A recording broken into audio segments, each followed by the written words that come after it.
ایک حال میں لڑکیوں اور عورتوں کو بھیڑ بکریوں کی مانند بند کیا گیا تھا۔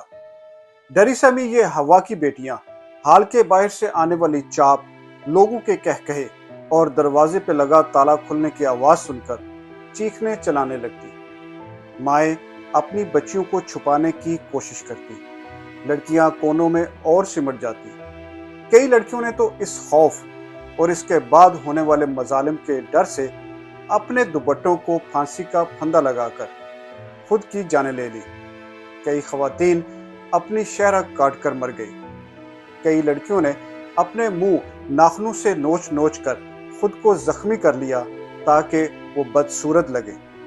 لیکن جو زندہ ہے، چاہے جس حالت میں بھی ہے، وہ قابل فروخت ہے، قیمت چاہے کم ہی کیوں نہ لگے، کیونکہ یہ تو مال غنیمت تھا جسے یا تو بیچنا ہے یا اپنے استعمال میں لانا ہے۔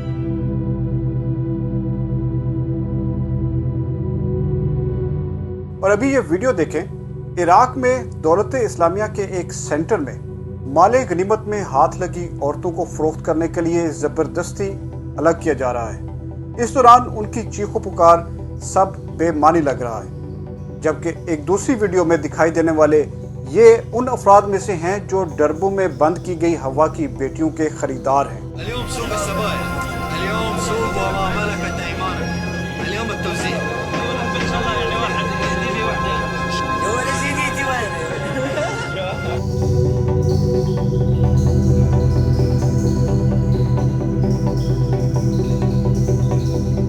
ان جیسے بے شمار لوگ تھے جن میں خود کو مجاہدین کہلوانے والے بھی، ان کے نام نہاد لیڈر بھی، اور کئی دوسرے جو ان بازاروں کا رخ کرتے جہاں پہ یہ غلام عورتیں بیچنے کے لیے لائی جاتی۔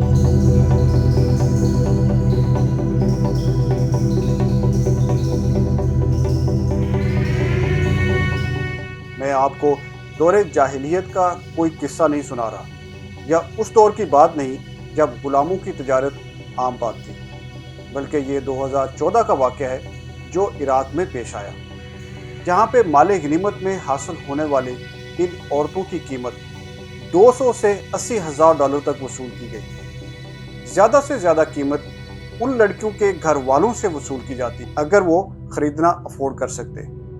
یہی نہیں بلکہ ان غلام عورتوں میں سے کئی کی تصاویر لے کر فیس بک، واٹس ایپ اور دیگر سوشل میڈیا سائٹس پر ڈال کر بولیاں لگوائی جاتی اور زیادہ قیمت ملنے پر بیچ دی جاتی۔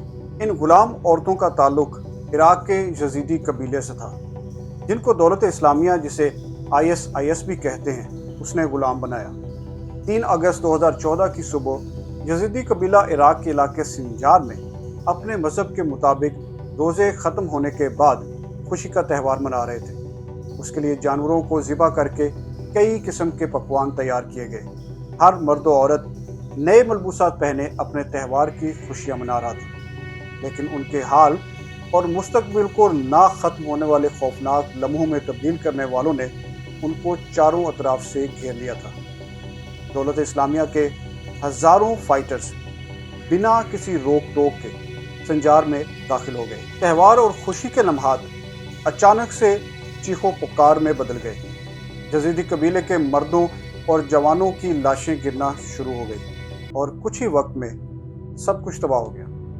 عورتوں، نوجوانوں، لڑکیوں، بچیوں اور چھوٹے بچوں کو مال غنیمت کے طور پر غلام بنا لیا گیا، اور جو وہاں سے بھاگا ان کا پیچھا بھی کیا گیا۔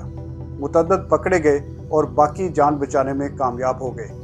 کئی خاندان اپنے افراد پیچھے چھوڑ کر بھاگے، اور جو مارے گئے یا غلام اور لونڈیا بنا لیے گئے۔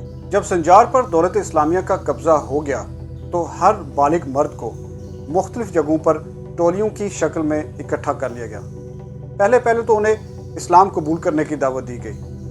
جس نے انکار کیا اسے وہیں گولی مار دی گئی یا گردن کاٹی گئی۔ جنہوں نے اسلام قبول کیا انہیں ملازم بنا کر موصل اور تل افار بھیجا گیا۔ عورتوں، بچیوں، نوجوان لڑکیوں اور چھوٹے بچوں کو موصل، تل افار، رقہ اور باج میں بنی سائٹس پر لے جایا گیا، جہاں سے ان کے لیے اذیتوں کی ایک نئی زندگی شروع ہوئی۔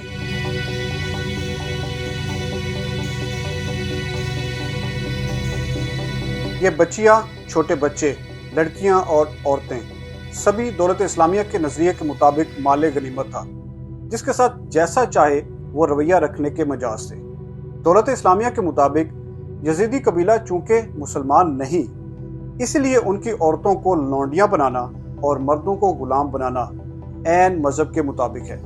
اس لیے ان لونڈیوں کو بیچنے کے لیے ایک مجلس شورا بنائی گئی، جس نے عراق اور شام میں فروخت کے مختلف بازار منعقد کروانے کا آغاز کیا۔ لونڈیوں کی فروخت کا ایسا بازار پچھلے کئی سو سالوں کی تاریخ میں نہیں ملتا۔ ان بازاروں کو سوق سبایا کہا جاتا۔ اس کے علاوہ دولت اسلامیہ کے جنگجو جب اور جسے چاہتے قبضے میں رکھی لڑکی یا عورت کو آ کر سلیکٹ کرتے، مجلس شورا کو رقم ادا کرتے اور اسے گھسیٹتے ہوئے اپنے ساتھ لے جاتے۔ مجلس شورا کے حکم پر قبضے میں آنے والی خواتین کی ایک لسٹ مرتب کی گئی، جس میں ان کی عمر اور کنوارے پن کے مطابق الگ لسٹ بنی، اور شادی شدہ اور بچوں والی خواتین کی الگ، کیونکہ ان کو بیچنے کی قیمت ان کی عمر اور میرٹل سٹیٹس کے مطابق طے ہونا تھی۔ فروخت کے لیے پیش کی جانے والی ان خواتین میں 9 سال سے اوپر کی ہر عورت کو شامل کیا گیا۔ کئی خواتین کی تصاویر بنوائی گئی جن کو سوشل میڈیا پر فروخت کرنے کے لیے بولیاں لگوائی گئی، اور اگر کسی خاتون کے گھر والوں نے دولت اسلامیہ سے رابطہ کیا تو اس خاتون کی عمر اور میرٹل سٹیٹس کے مطابق اہل خانہ سے رقم مانگی گئی۔ میڈیا رپورٹس اور چند اہل خانہ کے مطابق یہ رقم $80,000 تک مانگی اور وصول بھی کی گئی۔ دولت اسلامیہ کے قبضے سے نکلنے والی خواتین نے جو ظلم کی داستانیں سنائی، وہ کسی بھی انسان کی روح کو ہلا دے۔ یہ داستانیں بیان ہو سکتی ہیں اور نہ ہی کوئی محسوس کر سکتا ہے۔ زندہ بچ جانے والی کئی لڑکیوں کے مطابق انہیں متعدد بار خریدا اور بیچا گیا۔ اس دوران جنسی زیادتی کے علاوہ ان پر ہر طرح کا جسمانی تشدد بھی کیا گیا، اور اگر کسی نے بھاگنے کی کوشش کی تو اس کو تشدد کے ساتھ اجتماعی زیادتی کا نشانہ بنایا جاتا تاکہ دوسروں کو سبق سکھایا جائے۔ عراق کے بازاروں کے علاوہ ان غلام عورتوں کو بیچنے کے لیے شام بھی بھیجا جاتا۔ اس دوران بچوں کو ان کی ماؤں سے الگ کیا گیا، جبکہ کئی ماؤں کو ان کے بچوں کے سامنے جنسی زیادتی کا نشانہ بنایا گیا۔